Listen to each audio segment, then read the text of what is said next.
এক ভিক্ষুক ভিক্ষা করতে গেছে যে আমার কিছু ভিক্ষা দেন। আবু জাহেল, উতবা, সাইবা, কাফেররা, দলপতিরা দাঁড়িয়ে আছে। ওই দেখো মসজিদ নববীর মধ্যে আলী নামাজ পড়তেছে রাদিয়াল্লাহু তাআলা আনহু, সেখানে যাও, হের কাছে চাবো তোমার দিবনে। তো ওই ভিক্ষুক যে দাঁড়িয়ে রয়েছে মসজিদ নববীর বারান্দায়, হয়তো আলী রাদিয়াল্লাহু যখন নামাজ পড়ে যখন আসছে, বলতেছে আমার কিছু দেন, কিছু ভিক্ষা শিক্ষা দেন। তখন বলতেছে তুমি তো জানো আমি তো গরিব ঘরের সন্তান এবং আমি গরিব, আমার তো অত কিছু নেই, আমি তো অনাহারে থাকি। দুইটা সন্তান আমার হাসান হোসেন, তারাই তো না খেয়ে রয়েছে। কত কাফেররা যে দেখো কাফের করলো, ওরা তো ঠিকই কইছে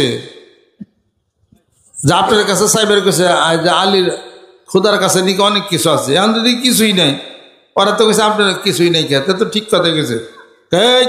আমার আল্লাহ অনেক কিছু আছে, অনেক কিছু পারে।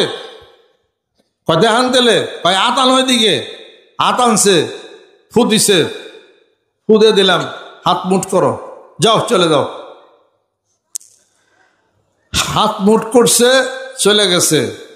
কাফেররা হাসাহাসি পারতেছে, আরে আরে আলী তো গরিব ঘরের সন্তান, ও কি দিব, হাত খোলা মুঠ খোলা, কি দিচ্ছে, কয় কিছু তো জানি না, ফু দিছে। মুঠ খুলছে, মূল্যবান মুক্তা, জোরে কল সুবহানাল্লাহ।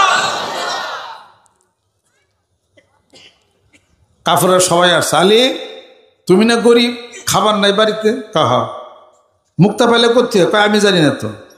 কি করছিল, কয় বিসমিল্লাহ কয় ফু দিস, সুবহানাল্লাহ।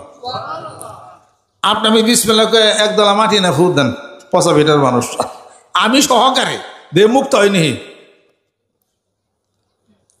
মুক্তা তো দূরস্থান, দেখা যাবো হাতের মধ্যে কতক্ষণ পরে মাটি নেই, ফুটফুটে। তা কাফেররা বলতেছে যে তুমি যে এই ফু দিলা, কি করে দিছিল, কয় বিসমিল্লাহির রহমানির রহিম করে দিছিলাম, মুক্ত হয়ে গেছে, বাজারে গেছে, আসল মুক্তা, যা বিক্রি করলে বহুদিন চলবে তার। কয় আলী এক ফু দিলে মুক্তা হয়ে গেল, আর এক ফু দিলে।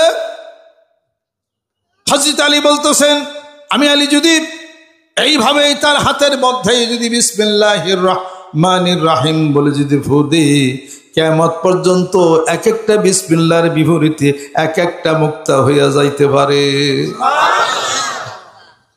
তাহলে মুক্তা বানিয়ে সংসার চালাও না কেন? আলী বলতেছেন আমি মুক্তার তালাশ করি না, আমি মুক্তার মালিকের তালাশ করি। মুক্তার মালিক আল্লাহ রব্বুল আলামিন, যদি আল্লাহরই পাই, অসংখ্য মুক্তার মালিক আমি হয়ে যাব, দুনিয়াতে দরকার নাই আমার জন্যে অসংখ্য মুক্তা খচিত জান্নাত হাসরের ময়দান।